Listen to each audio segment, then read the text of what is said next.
नमस्कार दोस्तों, मैं हूं दामिनी यादव और आप देख रहे हैं हिंदी की बिंदी।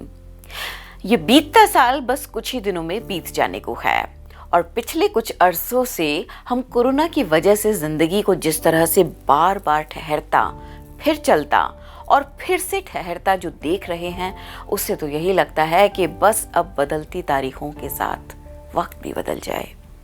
बहरहाल तमाम तर कश्मकश के बीच भी जिंदगी का दरिया अपना रास्ता बनाता ही चलता है। अच्छा, जब किसी से विदा लेने का वक्त करीब आने लगता है तो हम पलट पलट कर कई बार देखते हैं। इस वक्त भी कुछ ऐसा ही महसूस हो रहा है। समझ नहीं आ रहा है कि इस साल की किन बातों पर बात करें, लेकिन जिंदगी के सबक सीखने सिखाने का जो सिलसिला इस साल चला, उसमें जितना हाथ हालात का था उतना ही हालात में राहत देती बातों का भी था। अब मनोरंजन को ही ले लीजिए, हमने और आपने भी कई उतार चढ़ाव देखे, मगर मुस्कुराहटों के सूरज को हमने गमों की बौछार के बीच भी बुझने नहीं दिया और ऐसा करने में कुछ योगदान कुछ एक वेब सीरीज और फिल्मों का भी रहा। तो आज बात इन्हीं के बारे में। हालांकि इनका साथ तो हमारे साथ हमेशा से ही था, लेकिन कोरोना के दौर में सिनेमा का बड़ा पर्दा सिमटकर मोबाइल के छोटे से स्क्रीन में समा गया था। हाँ, ये अलग बात है कि स्क्रीन भले ही छोटी हुई हो, लेकिन कहानियों का पटल बड़ा हो गया। जहां पहले सिनेमा सिर्फ हीरो के नाम और काम से चलता था, वहीं OTT प्लेटफॉर्म्स ने अपना नया हीरो गढ़ लिया है और वो है बेहतरीन कहानियां। बेहतरीन कहानियां ही वो वजह रही जिनके चलते कई कम बजट, कम लोकप्रिय कास्ट और कम संसाधनों में बनी फिल्मों और वेब सीरीज को जगह इस OTT प्लेटफॉर्म पर ही नहीं बल्कि लोगों के दिलों में भी भरपूर मिली। यहाँ तक कि जब साल बीतते ना बीतते देश में कुछ एक जगहों पर सिनेमा हॉल अपनी सीमित क्षमता के साथ खुले भी, तो उनका दर्शकों द्वारा उतने ही खुले दिल से स्वागत होता देखने को नहीं मिला और कई थिएटर्स को चलते शो की लागत निकालना तक मुश्किल हो गया। बहरहाल तो चलिए एक नजर डालते हैं इस साल OTT प्लेटफॉर्म्स पर रिलीज हुई कुछ बेहतरीन वेब सीरीज और फिल्मों पर। साल 2021 के शुरुआती दिनों में ही हमें देखने को मिली वेब सीरीज तांडव अपनी रिलीज के साथ ही बहुत सारे ऐसे कारणों को लेकर विवाद के घेरे में आ गई, जिस पर अलग से लंबी बहस की जा सकती है कि जिन वजहों के चलते लोगों की भावनाएं आहत हो रही हैं, वे वजह तो उससे भी बड़े रूप में उससे भी पहले से पर्दे पर दिखाई भी जाती रही हैं और सराही भी जाती रही हैं। बहरहाल ये तो एक अलग बहस का मुद्दा है। फिलहाल हम आते हैं तांडव पर।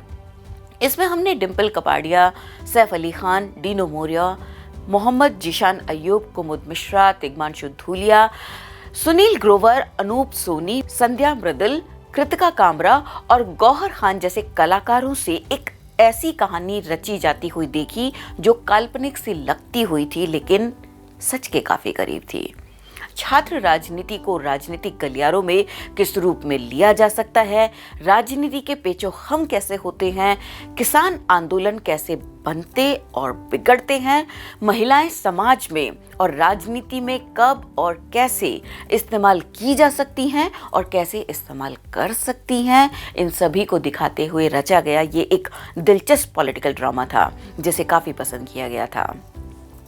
आगे बढ़े तो एक और बात पर नजर जाती है और वो ये है कि ये साल कई नई कहानियां लाया है, तो कई ऐसी कहानियों को सीजन 2 के रूप में भी दोहराया गया जिन्हें पिछले साल में काफी सफलता और सराहना मिली थी, जैसे कि the family man, special ops, गुल्लक, आर्या वगैरह। इनमें से फैमिली मैन में हमने देखा कि जासूसों की दुनिया कैसी होती है और वे खुद दुनिया की नजरों में आए बिना किस तरह से अपनी दुनिया बसाए हुए हैं। इस सीजन की शुरुआत में सीधे श्रीलंका की पृष्ठभूमि में तमिल सुनते और समझने की कोशिश से होती है और जैसा कि हमने पिछले सीजन में मनोज बाजपेयी को इसमें छाए हुए देखा था, इस बार भी उनका रंग खूब चढ़ा था, जिसे पूरा निखारने का काम किया दर्शन कुमार, सुचित्रा, शारिब हाशमी और शरद केलकर ने। वैसे विशेष इस बार ये रहा कि साउथ की एक्ट्रेस सामंथा अक्किनेनी ने इस वेब सीरीज से हिंदी इंडस्ट्री में अपना डेब्यू किया। स्पेशल ऑप्स 2 के जरिए देशी विदेशी लोकेशंस पर दौड़ते भागते के मेनन ने हमें बताया कि अक्सर घर गंदा करने का काम घर वाले ही करते हैं और उसे साफ करने में सुरक्षा में लगे कितने ही लोगों के खून की जरूरत पड़ती है, जिसके बारे में अक्सर आम लोग जान तक नहीं पाते हैं।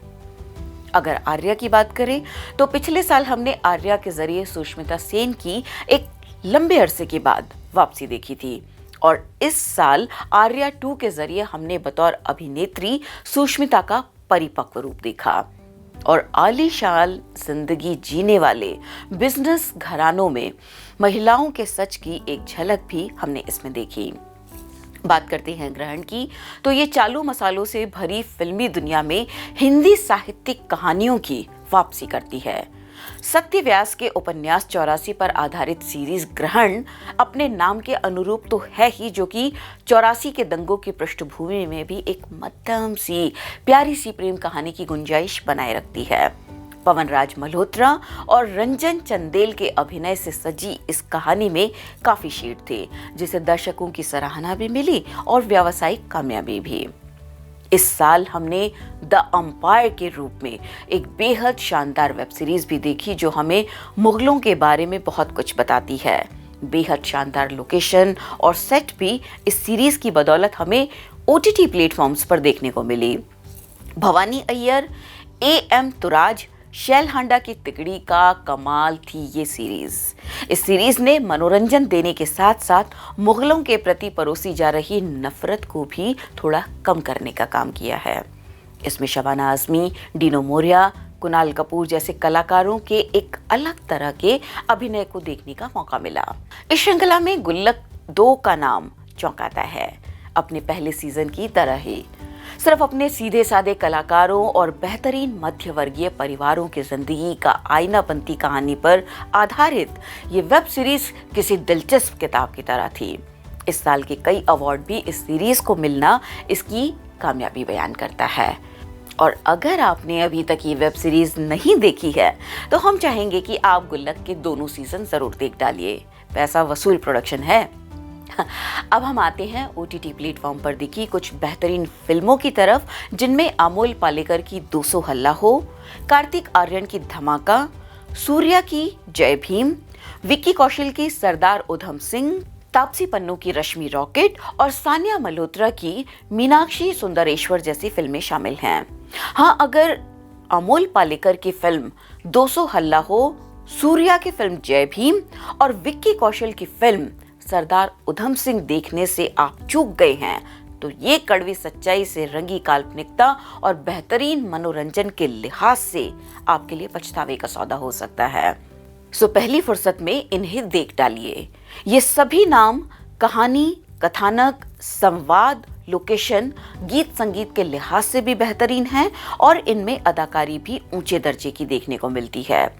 यहाँ मुझे फिल्म धमाका का एक डायलॉग याद पड़ता है कि ये सच नहीं है, ये न्यूज़ है।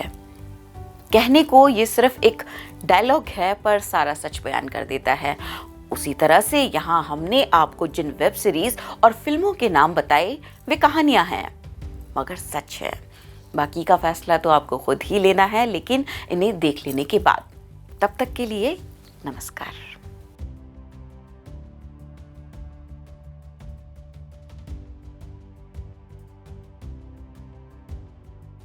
Get a sneak peek of exclusive content before everyone else. For channel members only. Memberships start at ₹89. Hit the join button below.